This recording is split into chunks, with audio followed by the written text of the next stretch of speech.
Баланың есе сақтау қабілеті ана құрсағында жатқан кезінде ақтамайды. Яғни дәрігерлер бұл процесс оның 2 айлық мерзімінен бастап қалыптасады дейді. Шыр етіп дүниеге келген күннен ана иісін, жарық, жылуды сезінеді. Сол арқылы сәбидің күн санап ой өрісі де сатылап дами түседі.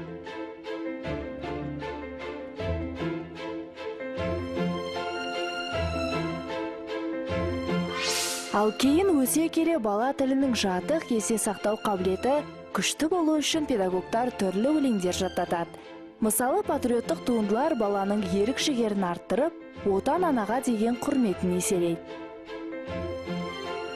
Тоқтар ыстық арысқа, тауға жетті табысқа, бекзат алтын әкелді, көре әйім зарыста, әні жанын бастуы, елдің даңқы артуы, оның бәрі балақай, тәуелсіздіктер туы.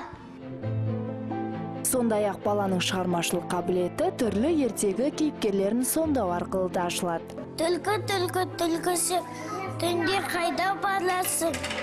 Апаң үйіне барамын. Апаң саған не береді? Ескі салып сүт. Оны қайда қоясың? Жаныма тасқа қоямын. Ит ескесе қайтесің? Баған алып Өзге тілде де еркін сөйлеу бала санасына оң әсер етеді дейді педагогтар.